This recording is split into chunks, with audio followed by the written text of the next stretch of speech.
Dear student, natural chemistry class के YouTube channel पर आपका स्वागत है। आज रासायनिक बलगतिकी के पार्ट 10 के अंतर्गत आभासी प्रथम कोटि या आभासी एका अणुक अभिक्रिया के बारे में अध्ययन करेंगे।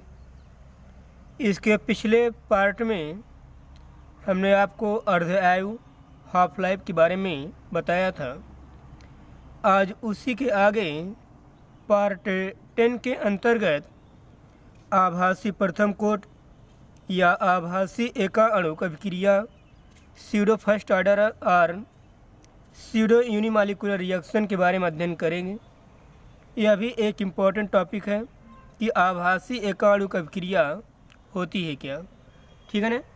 आइए जानते हैं कि आभासी प्रथम कोट या आभासी एका अणुक अभिक्रिया है क्या।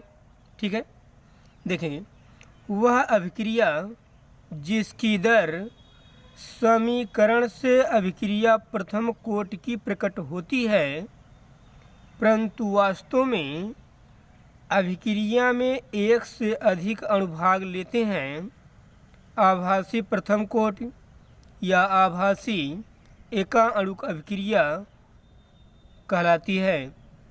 इसके नाम से ही स्पष्ट है, आभासी मतलब जो दिखा उस तरह से प्रकट नहीं होगी अभिक्रिया की दर समीकरण। कहने का मतलब इनका यह है कि अभिक्रिया प्रथम कोट की प्रकट होगी, परंतु उस अभिक्रिया में एक से अधिक अणुभाग लेंगे। ऐसी अभिक्रियाएं जो होती हैं वो अभिक्रियाएं कौन सी कोट की कहलाती हैं? आभासी प्रथम कोट अभिक्रिया कहलाती है। ठीक है ना। जैसे प्रायः जिन अभिक्रियाओं में विलायक के अणु रासायनिक अभिक्रिया में भाग लेते हैं, आभासी प्रथम कोट अभिक्रिया का व्यवहार प्रदर्शित करती है। जैसे एक एग्जाम्पल हम आपको बताएं कि इस प्रकार से देखें, जैसे सुक्रोज का अपघटन होता है, ध्यान देंगे यहाँ पर सुक्रोज का अपघटन होता है C12H22O11 प्लस H2O। H2O यहाँ पर विलायक है, H2O क्या है? विलायक है। सुक्रोज क्या है? विलेय है। जब इसका अपघटन होता है तो बनेगा C6H12O6 प्लस C6H12O6, मतलब एक क्या होगा? ग्लूकोज होगा और एक क्या होगा? फ्रक्टोज होगा, है ना। लेकिन जब इस अभिक्रिया पर दर समीकरण लगाया जाता है तो जो दर होती है वह सिर्फ सुक्रोज की सांद्रता के समानुपाती प्राप्त होती है। C12H22O11 घातीय, मतलब कि यहाँ पर इस समीकरण पर जब प्रयोग किया गया, अभिक्रिया का दर समीकरण निकाला गया, तो जो अभिक्रिया की दर है वो सिर्फ सुक्रोज की समानुपाती होती है। यहाँ पर आप देखें कि इस अभिक्रिया में दो मॉलिक्यूल भाग ले रहे हैं, एक सुक्रोज भाग ले रहा है, एक जल भाग ले रहा है। यही कह रहा कि आभासी प्रथम कोट की अभिक्रिया वह अभिक्रिया होती है जिसमें दर समीकरण में प्रथम कोट की प्रकट होगी, परंतु उस अभिक्रिया में एक से अधिक मॉलिक्यूल भाग लेंगे। यहाँ पर जो दर समीकरण प्राप्त हो रहा है, इस दर समीकरण से प्रकट होता है कि अभिक्रिया प्रथम कोट की है, सिर्फ सुक्रोज के मॉलिक्यूल अभिक्रिया की दर में भाग ले रहे हैं। अभिक्रिया की दर में सिर्फ सुक्रोज के मॉलिक्यूल भाग ले रहे हैं, जल के मॉलिक्यूल भाग नहीं ले रहे हैं।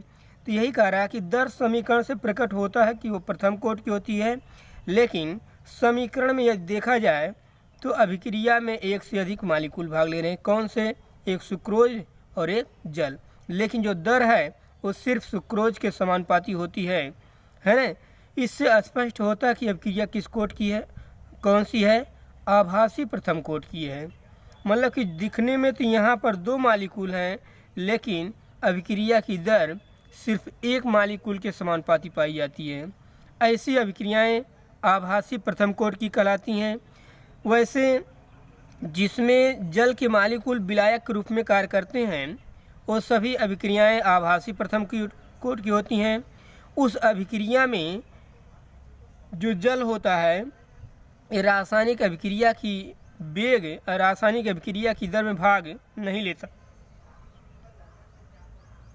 लेता है। जो दर मतलब कि हमारा कहने मतलब यह है कि जिस रासायनिक अभिक्रिया में H2O के मालिक्यूल विलायक के रूप में भाग लेते हैं वो सभी रासायनिक अभिक्रिया आभासी प्रथम कोटि की होती हैं। मीन्स कि उस रासायनिक अभिक्रिया में जो H2O के मालिक्यूल हैं वो अभिक्रिया की दर में भाग नहीं लेते हैं।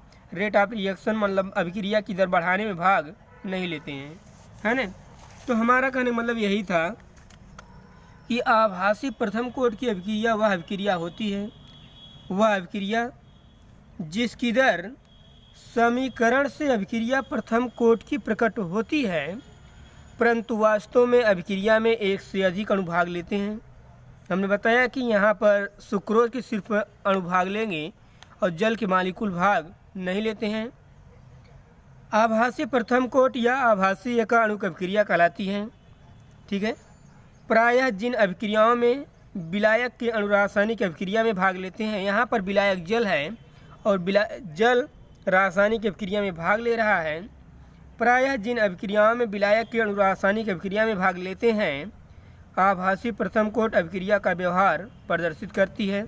कुछ एग्जाम्पल दिए गए हैं जिसमें विलायक H2O रासायनिक अभिक्रिया में भाग लेता है और इसके दर समीकरण में ये प्रकट होता है कि सिर्फ यहाँ पर एक ही अणु अभिक्रिया की दर के समानुपाती पाया जाता है। सुक्रोज का जल अपघटन होता है तो बनता है ग्लूकोज और फ्रक्टोज, लेकिन जब इस अभिक्रिया पर प्रयोग किया गया तो पाया गया कि जो अभिक्रिया की दर है, अभिक्रिया की दर सिर्फ सुक्रोज के समानुपाती होती है ना। यहाँ पर जैसे हमने कहा कि दर समीकरण से प्रथम कोटि की प्रकट होती है, परंतु वास्तव में अभिक्रिया में एक से अधिक मालिक्यूल भाग ले रहे हैं। एक से अधिक मालिक्यूल हैं कौन? सुक्रोज है और जल। लेकिन जल रासायनिक अभिक्रिया की दर में भाग नहीं लेता है। जिस रासायनिक अभिक्रिया में विलायक मतलब कि H2O रासायनिक अभिक्रिया में भाग लेता है उसमें वह अभिक्रिया की दर समीकरण में प्रकट नहीं होता है ना। यही कहा गया है प्रायः जिन अभिक्रियाओं में विलायक के अणु रासायनिक अभिक्रिया में भाग लेते हैं, विलायक के अणु है कौन? जल। प्रायः है जिन अभिक्रियाओं में विलायक के अणु रासायनिक अभिक्रिया में भाग लेते हैं आभासी प्रथम कोटि की अभिक्रिया का व्यवहार प्रदर्शित करती हैं। तो यहाँ पर जल विलायक है और यह रासायनिक अभिक्रिया में भाग ले रहा है, इस कारण से यह अभिक्रिया आभासी प्रथम कोटि की प्रकट होती है ना। दूसरा एग्जाम्पल मेथिल एसीटेट का जल अपघटन। Methyl acetate CH3COO methyl acetate का जल अपघटन होता है तो बनता है एस्टिक अम्ल और मेथिल एल्कोहल। लेकिन यहाँ पर भी अभिक्रिया की जो दर प्राप्त होती है वह सिर्फ मेथिल एसीटेट की समानुपाती होती है। इसमें भी जल के मालिक्यूल भाग नहीं लेते हैं। आप देखेंगे कि जो दर समीकरण प्रकट हुआ है, इस दर समीकरण में सिर्फ मेथिल एसीटेट के मालिक्यूल अभिक्रिया की दर के समानुपाती पाए गए हैं, ना कि जल के मालिक्यूल रासायनिक अभिक्रिया की दर समीकरण में प्रकट नहीं हो रहे हैं। यहाँ पर दर समीकरण से अभिक्रिया प्रथम कोटि की प्रकट होती है, लेकिन इस अभिक्रिया में एक से अधिक मालिक्यूल भाग ले रहे हैं। वह एक से अधिक मालिक्यूल हैं कौन? मेथिल एसीटेट और जल। ठीक है ना। आइए अब आगे हम देखते हैं आभासी प्रथम कोटि की अभिक्रिया। ये बहुत इंपॉर्टेंट टॉपिक था।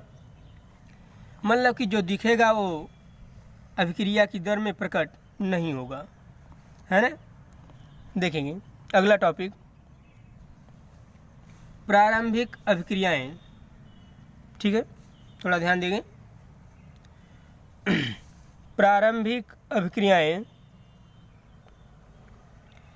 एलिमेंट्री रिएक्शन कुछ है नहीं, सिर्फ एक परिभाषाएं हैं और बताया गया कि प्रारंभिक और जटिल अभिक्रियाएं होती हैं क्या, इसके बारे में। वह अभिक्रिया जो अभिकारी अणुओं का टक्करों द्वारा एकल पद में होती हैं प्रारंभिक अभिक्रिया कहलाती है तथा वह पद प्रारंभिक पद कहलाता है। इनका कहने का मतलब यह है कि ऐसी रासायनिक अभिक्रिया जो एक ही पद में उत्पाद में कर्मठ हो जाती हैं, अभिकारक से संयोग करके एक ही पद में अभिकारक से उत्पाद में कन्वर्ट हो जाती हैं, ऐसी अभिक्रियाएं प्रारंभिक अभिक्रियाएं कहलाती हैं। यही कह रहा है कि वह अभिक्रिया जो अभिकारी अणुओं की टक्करों द्वारा एकल पद में होती है प्रारंभिक अभिक्रिया कहलाती है, तथा वह पद प्रारंभिक पद कहलाता है। जो अभिकारक से उत्पाद में कन्वर्ट हो रहा है एक ही पद में, वो जो पद है वो प्रारंभिक पद कहलाता है। हमारा कहने का मतलब ये था कि ऐसी अभिक्रियाएं जो एक ही पद में अभिकारक से उत्पाद में कन्वर्ट हो जाती हैं, ठीक है, मतलब कि ऐसी अभिक्रियाएं जो एक ही पद में अभिकारक से उत्पाद में बदल जाती हैं, वह सभी अभिक्रियाएं प्रारंभिक अभिक्रियाएं कहलाती हैं और वह पद प्रारंभिक पद कहलाता है। प्रारंभिक अभिक्रिया अर्थात प्रारंभिक पद में साधारणतः एक या दो अणु अति दुर्लभता से 3 अणु भाग लेते हैं। इसमें 2 मालिक्यूल भाग ले रहे हैं, नाइट्रिक ऑक्साइड और ओजोन के। मतलब इनका कहने का मतलब यह है जो प्रारंभिक अभिक्रियाएं होती हैं, प्रारंभिक अभिक्रियाएं में प्रारंभिक पद में साधारणतः 1 या 2 अणु या बहुत कठिनाई से 3 अणु भाग लेते हैं। इतने मालिक्यूल जो यहाँ पर शो करते हैं अभिकारक में, वो सभी प्रारंभिक पद की अभिक्रियाएं कहलाती हैं। ठीक है ना, कुछ है नहीं, सिर्फ आपको जानना है कि कौन सी अभिक्रियाएं प्रारंभिक अभिक्रियाएं कहलाती हैं। ऐसी अभिक्रियाएं जो एक ही पद में अभिकारक से उत्पाद में कन्वर्ट हो जाती हैं, बदल जाती हैं, वो सभी अभिक्रियाएं कौन सी अभिक्रियाएं कहलाती हैं? प्रारंभिक पद अभिक्रियाएं कहलाती हैं। प्रारंभिक अभिक्रियाएं कहलाती हैं प्रारंभिक पद अभिक्रियाएं। वह जो स्टेप होता है वो प्रारंभिक पद कहलाता है। हमने कहा कि प्रारंभिक पद में, प्रारंभिक अभिक्रिया में मुख्यतः 1 या 2 अणु या दुर्लभता से 3 अणु भाग लेते हैं, बहुत कठिनाई से। अब उसी के आगे जटिल अभिक्रियाएं। जटिल अभिक्रियाएं कॉम्प्लेक्स रिएक्शन देखेंगे। उसी का उल्टा मतलब कि यहाँ पर वह अभिक्रिया जो अभिकारी अणुओं की टक्करों द्वारा एक से अधिक पदों में होती हैं, जटिल अभिक्रिया कहलाती है। मतलब कि ऐसी अभिक्रिया जो एक से अधिक पदों में होती है, यही कह रहा है कि वह अभिक्रिया जो अभिकारी अणुओं की टक्करों द्वारा एक से अधिक पदों में होती है, जटिल अभिक्रिया कहलाती है। ऐसी अभिक्रिया का प्रत्येक पद एक प्रारंभिक पद कहलाता है और एक प्रारंभिक अभिक्रिया को प्रदर्शित करता है। मतलब कि एक से अधिक जो पद होते हैं उन्हें हम क्या कहते हैं? प्रारंभिक पद कहते हैं। हर एक स्टेप, चाहे एक से अधिक स्टेप होंगे, जैसे 2 स्टेप में होगा तो हर एक स्टेप प्रारंभिक पद कहलाता है। एक प्रारंभिक अभिक्रिया को प्रदर्शित करता है जितने भी स्टेप होंगे। कहने का मतलब यह है कि वह अभिक्रिया जो अभिकारी अणुओं की टक्करों द्वारा एक से अधिक पदों में होती है, जटिल अभिक्रिया कहलाती है। और जब एक ही पद में होगी तो प्रारंभिक अभिक्रिया कहलाती है। ऐसी अभिक्रिया का जो प्रत्येक पद होता है, जो एक से अधिक स्टेप में कंप्लीट होती है रासायनिक अभिक्रिया, उसका जो प्रत्येक पद होता है वो प्रारंभिक पद कहलाता है और एक प्रारंभिक अभिक्रिया को प्रदर्शित करता है। ठीक है, इसका आप स्क्रीनशॉट लेके नोट्स बनाते रहेंगे। ठीक है ना। देखेंगे यहाँ पर एग्जाम्पल दिया गया है कि अभिक्रिया के प्रारंभिक पदों में जिस पद की चाल सबसे मंद होती है, वेग निर्धारक पद कहलाता है। कहने मतलब यह है कि जो अभिक्रिया के एक से अधिक स्टेप होते हैं, जिस अभिक्रिया का पद की चाल सबसे मंद होती है, अभिक्रिया का वेग उसी पर निर्भर करता है। जैसे यहाँ पर एक एग्जाम्पल दिखाया गया है कि नाइट्रोजन डाइऑक्साइड और ऑक्सीजन का अपघटन, ओजोन का अपघटन होता है। नाइट्रोजन डाइऑक्साइड और ओजोन अभिकारक मालिक्यूल जब एक दूसरे से टकराते हैं तो बनता है नाइट्रोजन पेंटाऑक्साइड और ऑक्सीजन। लेकिन जब इस अभिक्रिया का मैकेनिज्म प्राप्त किया गया तो ये देखा गया कि अभिक्रिया एक ही पद में नहीं कंप्लीट हो रही, बल्कि एक से अधिक स्टेप में अभिकारक उत्पाद में क्या हो रही, बदल रही है। तो उसका जो अभिक्रिया देखा गया सबसे पहले इस नाइट्रोजन डाइऑक्साइड के दो मालिक्यूल संयोग करते हैं तो बनता है नाइट्रोजन ट्राइऑक्साइड और नाइट्रिक ऑक्साइड। यह अभिक्रिया मंद होती है और जो अभिक्रिया मंद होती है उसी मंद अभिक्रिया पर अभिक्रिया का वेग निर्भर करता है। अब जो नाइट्रोजन ट्राइऑक्साइड बना है, इस नाइट्रोजन ट्राइऑक्साइड को नाइट्रोजन डाइऑक्साइड पुनः संयोग करता है, तब जाके बनता है नाइट्रोजन पेंटाऑक्साइड और ये अभिक्रिया क्या होती है, तीव्र होती है।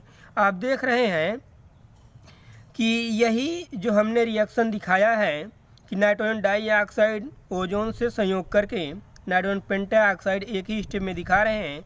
जब इस रासायनिक अभिक्रिया पर मैकेनिज्म प्राप्त किया गया, इसकी क्रियाविधि देखी गई, तो ये देखा गया कि ये अभिक्रिया एक ही स्टेप में नहीं बल्कि एक से अधिक स्टेप में अभिकारक से उत्पाद में कन्वर्ट होती है।